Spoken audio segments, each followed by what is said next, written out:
Hi, my name is Tsippi Landau, and this is a tutorial brought to you by Amudim on filling out your pre-flight travel entry declaration form. Before starting to fill out the form, please save each traveler's proof of vaccination and/or proof of recovery document as a separate file on the computer or device that you will be uploading your form on. Save it in a location with a file name that's easy to remember, as we will need to access it later. The first thing we're going to do is we're going to go to amudim.org/traveler entry declaration form. Or you can go to the Amudim homepage at amudim.org, click on the Travel to Israel button, scroll down and find the pre-flight travel entry declaration page. Once on this page, you're going to scroll past our updates to the pre-traveler entry declaration form and click on Click Here to Get Form.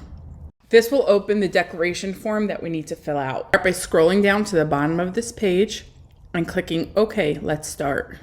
The next page is going to ask us how we're arriving in Israel. Select by year and then confirm and continue. The next step is to fill out our personal information. We're going to start with name. You have to fill out your name spelled the exact same way that it's going to be in the passport that you're traveling with. So we're going to put our first name in and then our last name.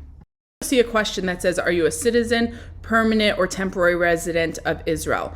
This is automatically toggled, and if you're an Israeli citizen or a toshvei keva, keep it as yes. If you're not an Israeli citizen, click the switch and make it say no. For citizenship, we're going to put in the country that we have our passport issued from. So I'm going to put in United States over here. And for the passport number, you're going to enter the passport number of the foreign passport that you're going to be using to travel. The next thing we're going to be filling out is our date of birth. Remember that because we are filling this out on an Israeli website, we're going to do the day and then the month and then the year. So January 15, 1980 is going to be 15/01/1980. Next, we need to put in our phone number. We're going to start with the country code.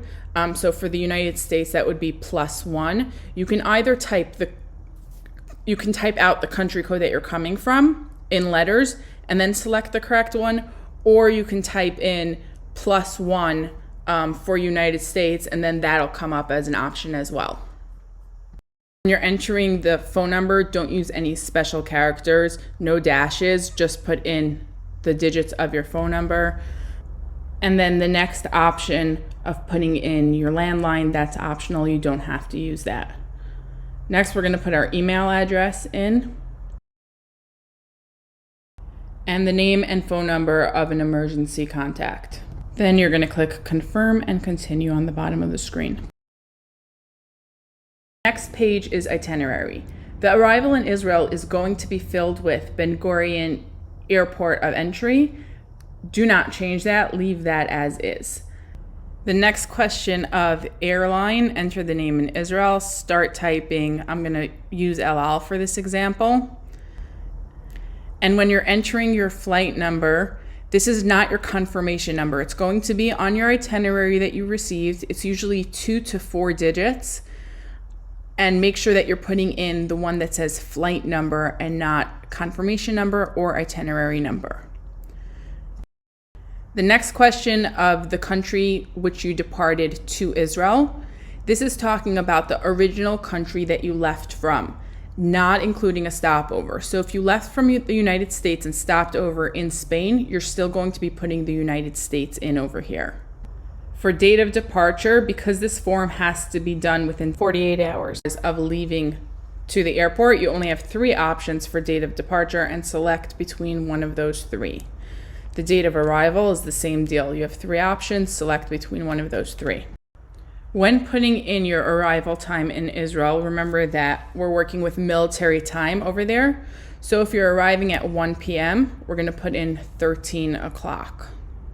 The next question is a checkbox regarding transit to Israel. So if you have a stopover flight, if your stopover flight is more than 12 hours, you are going to have to fill out the form again. If your stopover is less than 12 hours, you're just going to simply fill in where you're stopping over. Our next question is, have you visited another place or country in the last 14 days? Check this box only if you've been to another country, not including your stopover and not the country that you came from. We're not talking about states, we're talking specifically about country over here.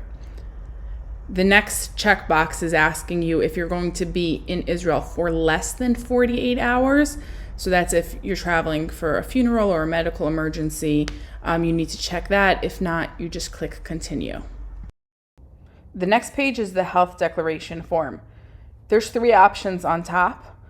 We have written out an exact guideline of which one to select depending on where you were vaccinated or recovered. Please read through all of the guidelines and rules that we have put on there so that you don't fill it out wrong and you don't run into issues. You can find it on the travel page under the section of page 5, health declaration. Once reading through our guidelines, then select the option that's most appropriate to you. Next, you need to add all the information regarding your vaccination, boosters, and if you've recovered from COVID. Put in the vaccination type that you received, as well as the date that you received it, and remember to do it the Israeli way, so the day first and then the month. Next question that they're going to ask is if you have a COVID certificate.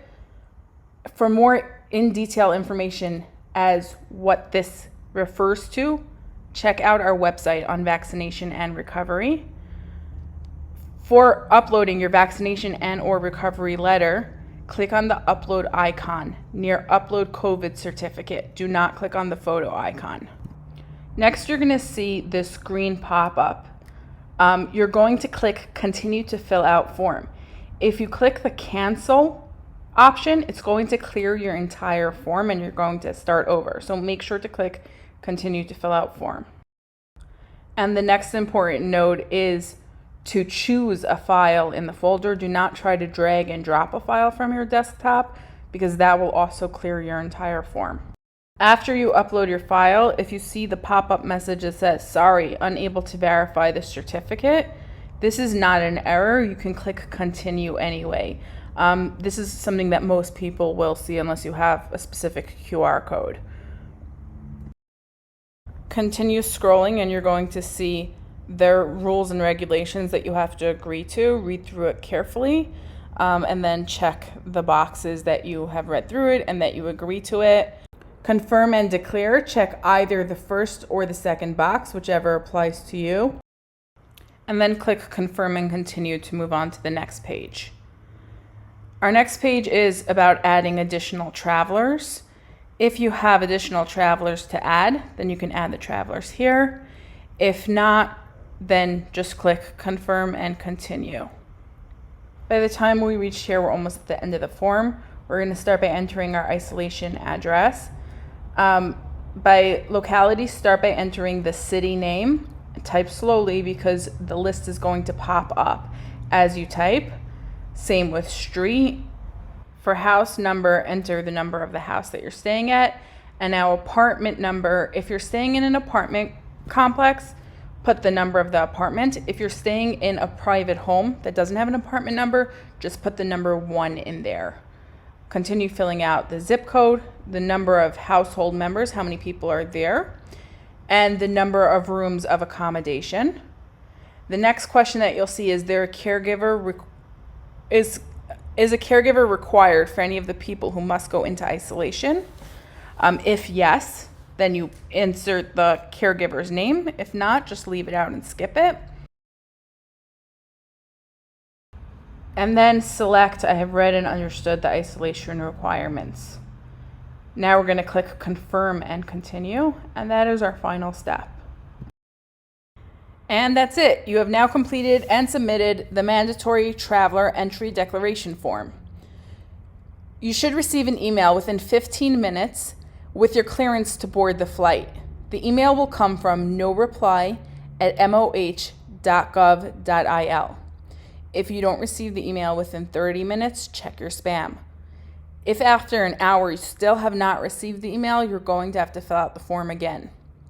Attached in the email, you should have either 1 PDF attachment or 2 PDF attachments. One is titled Incoming Statement. Everyone receives that attachment. And the other one is a green pass. That's only for those who have been issued a Taviroke or Green Pass proactively. Please make sure to read up on our section of what to bring to the airport to make sure you have everything with you. Good luck and safe travels.